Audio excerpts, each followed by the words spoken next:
outlining the different factions and the ideas inside of these cartoons that we find more horrific than any horror film we've ever looked at. Once you start to realize the level of programming that's going on. So we call them sorcerers, when we talk about sorcerers and robots.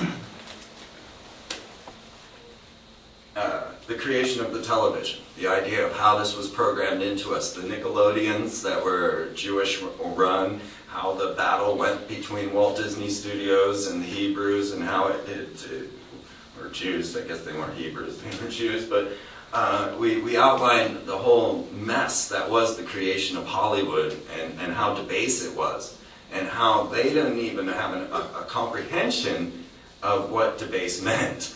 and how far they had started to plunge our society into discord through the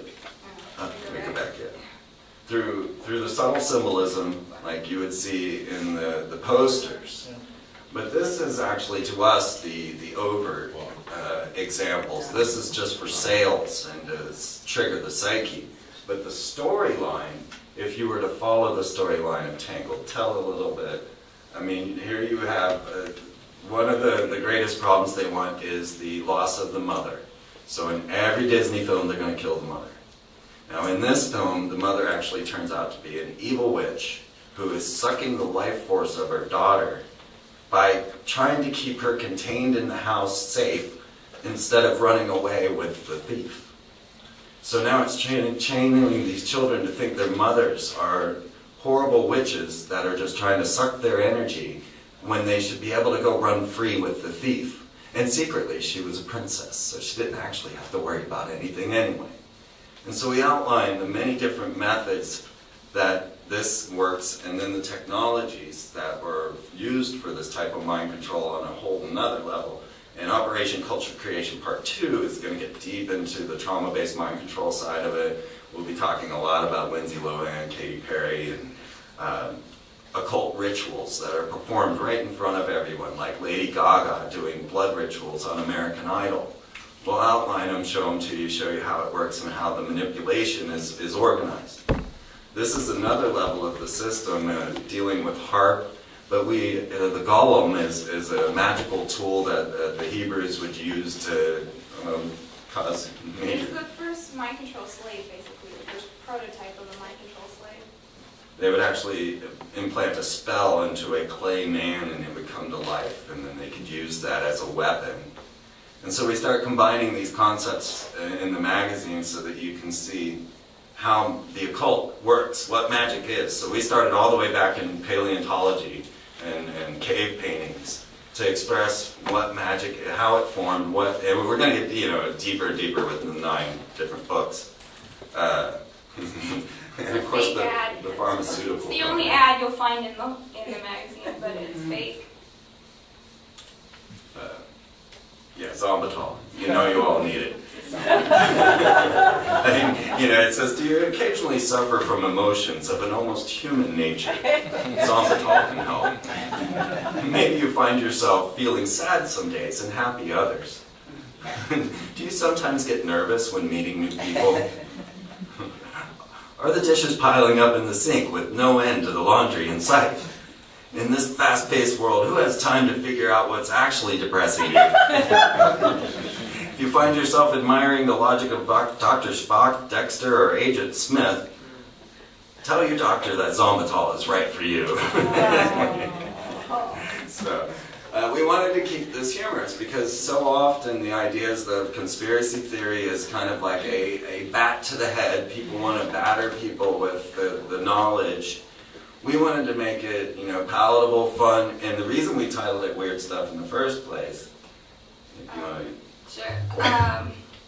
Back when I was studying, maybe like 2004, before I met Freeman, I was in another relationship, and he would come home and find me on the computer exactly where I was before, just soaking up as much information as I could, following every thread I could, going down the rabbit hole, or whatever you want to call it. And he would say, you just wasted your time looking at weird stuff on the internet all day.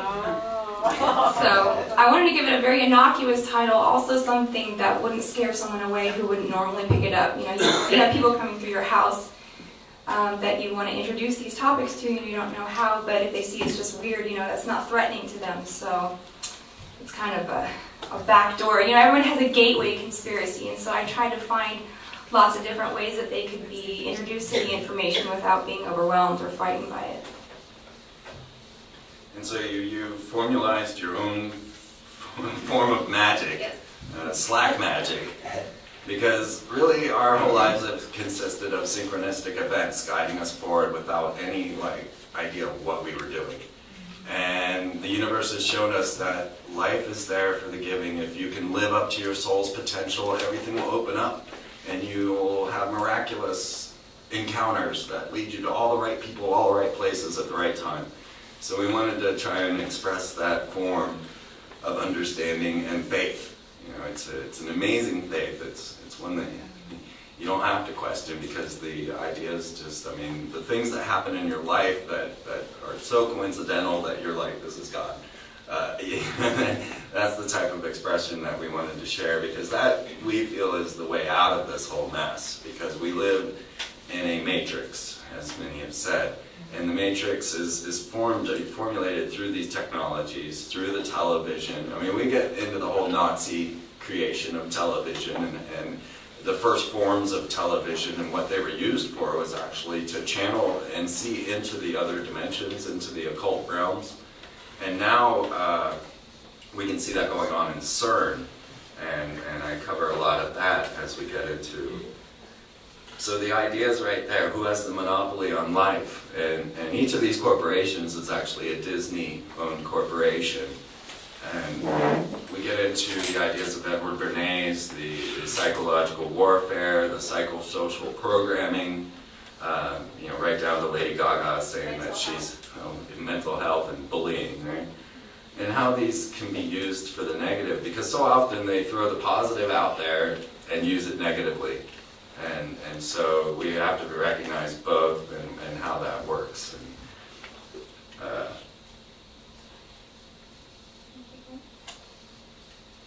So this part, we've had a lot of young girls that have been reading the book so far, and they can't seem to put it down. And when they get to this portion and start to see the horror that is the toy market, and the idea that these poor women and children don't get to sleep, they just have to lay at their work desks, they have nets around the building to keep them from jumping out, and they're producing all of the toys of the military.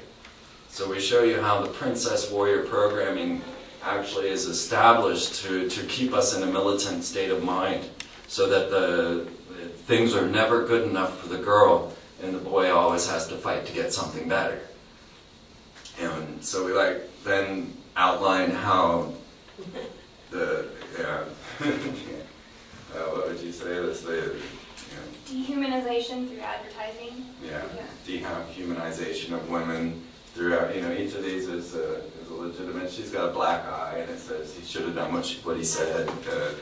Things and all the way back, many years to how they would establish this duality between men and women. That's what we talk about. And the science of using colors to produce this same duality. You'll see these are all different styles of movies, and yet they use these same colors, and we could have picked 100 different ones of these. We just wanted to get 3 that were random and different in all genres, but so they know the triggers of the colors, and we get into how the military-industrial complex gets into that, how they use the war toys in order to program and condition the future enemy. And then we always throw in a bunch of weird stuff as well, just little tidbits that get into. This one happens to be about Walmart's affinity to placing their stores on native burial grounds. They've had these over and over again. So Disney forever, a lot of Disney, that, because that was the heart of it. This is when the military took over Hollywood. Disney was head of the American moral television and movie society, very much like a Red Scare. They're chasing the commies out. Yeah, he was the icon of this force that was really engineering society in the conditioning that they wanted. He was a member of certain secret societies like B'nai B'rith, which is a very, very rich religion that most people don't know about. It has a very central control in Israel, B'nai B'rith, and getting into the ideas of capitalism and Walt Disney's birth scandal. Like, if you look into Hitler's birth and you find, well, maybe it was the maid, and we don't really know who the Schicklgruber was that gave birth. It's the same for Walt. And Walt Disney, you can't find, he doesn't know where he's from. He tried to get into the military and couldn't get his birth certificate, didn't know, his family all seemed sketchy about it, and he was very much traumatized as a child, beaten a lot, and was a trauma-based mind control victim himself. His brother Roy escaped first and went and joined the Freemasons. Walt himself never did join the Masons, but he became one of the Knights de Malay, and then he formulated this corporate dictatorship. You walk into Walt Disney World, you've given them your thumbprint, your credit card, your facial recognition picture. They've got you trapped in a system that they can charge you $22 for the worst burger you've ever eaten, and you can't do anything about it. They are the exact scam that the corporate world is trying to place us in, the idea of their cage. And we do track this back to a lot of Freemasonry, and then of course the militant takeover of the Disney studios. So we get into Disney's World of Warcraft, and Chicken Little. Oh my God! If you watch Chicken Little again with the truther's eyes, and then you see it all, they lay it all out there for you, exactly how they do. I mean, I shouldn't say this in Texas, but we see a lot of the truth movement being played like Chicken Little was played, and causing external fear that's unnecessary, and being fed the psychology necessary to feed to the media, to manipulate the people. And if you watch Chicken Little, you'll really see where these tactics come in, and people underestimate, but Walt Disney put out Disney on the Front Lines. And when they did, they announced how proud they were that Joseph Goebbels, the Nazi war propagandist, identified with Disney's cartoons and started producing them himself. And he found that Walt Disney's Donald Duck cartoon, To Pay Your Taxes, got more people to pay taxes than any government campaign ever did. Everybody saw this Donald Duck cartoon, and they said, oh, I better go pay my tax. I mean, it was amazing, the effect. And Joseph Goebbels was like, yeah, well, we're going to do this too. And so the Nazis took Disney's techniques, and they're proud of it. They'll tell you all about it on their Disney on the Front Lines. All the quotes are in here too to just show you. So Jamie and I went to every Occupy movement that went on in 2012. We took a school bus, like the Merry Pranksters, and we went in a sacred spiral around the entire United States, meeting nothing but strangers to prove the friendship agenda. That's what we called it. We made our own social network site. You guys could all come to it, friendshipagenda.com. And everyone we met, we got them to join, and it's just like this network of great people that all use Dr. Bronner's. It was weird. There's so many similarities, but what we did is we just opened our doors and said, well, we were in a school bus, and said, if you want us to come to your house, just write us.